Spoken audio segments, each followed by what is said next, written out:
तो आज हमारे सामने क्वेश्चन आया है प्रॉफिट और लॉस का। इसमें अगर हम सवाल पढ़ें तो सवाल कुछ इस तरह से है कि सुषमा ने 6 टेबल और 12 चेयर को 12,000 रुपये में क्रय किया। उसने टेबल को 15% प्रॉफिट पर तथा चेयर को 10% लॉस पर बेचा। यदि उसका कुल लाभ 300 रुपये था तो टेबल्स की कुल कीमत ज्ञात करें। यहाँ पे अगर आप क्वेश्चन देखें तो इस क्वेश्चन को किसने पूछा है मुझसे, जैसे कि हर बार मैं बोलता हूँ कि ये क्वेश्चन मेरे पास आता है, वो मैं आप लोगों के साथ शेयर भी करता हूँ। तो इस क्वेश्चन को हमें एग्ज़ाम में कुछ किसी ऐसे मेथड से बनाना है जिससे ये आप बहुत जल्द बना सकें, क्योंकि अगर इसको आप नॉर्मल मेथड से बनाएंगे, जो कि आप वीडियो रोक के बना के देख सकते हैं, तो आप खुद देखेंगे कि आपको उसमें बहुत टाइम लगेगा। तो मेरे पास इस सवाल को करने की एक ट्रिक है, जिसको आप चाहें तो आप भी उसको यूज़ कर सकते हैं अपनी परीक्षाओं में, जिस भी परीक्षा की आप तैयारी कर रहे हों।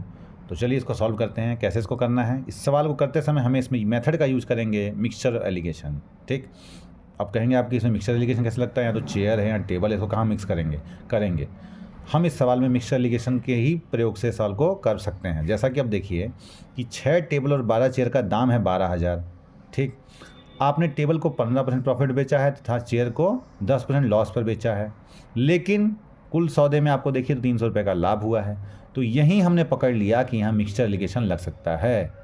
मैं कहूँ कि अगर मुझे 15% का प्रॉफिट हुआ है, कितने का प्रॉफिट हुआ है, 15% का, तो इसका मतलब मेरा कोई चीज़ 115 में मैंने बेचा। ठीक है, दूसरे समय मुझे लॉस हुआ है 10% का, तो मैं कहूँ मैंने वो सामान 90 में बेच दिया, यानी मैं 100 का सामान लाया था, मैंने उसको 115 में बेचा प्रॉफिट वाले पे, और जहाँ लॉस हुआ है वहाँ पे 10 में बेचा। ठीक, ये मेरा टेबल है और ये मेरी चेयर है। अब आगे चलिए, ओवरऑल क्या हुआ, मुझे कुल मिला के 300 रुपये का लाभ हुआ, लेकिन ये तो परसेंट में नहीं दिया है। तो हम एक काम करें, हम सबको पता है कि जो भी प्रॉफिट होता है हम उसको हमेशा सीपी पे देखते हैं। तो 300 को अगर हम 12,000 पे देख लें, 300 को 12,000 पे अगर आप देखें तो कितना आएगा, तो 100 से गुणा करिए तो 0 कटा 2.5% आएगा। यानी कि आप 300 रुपये को बता सकते हैं कि 300 12,000 का 2.5% है।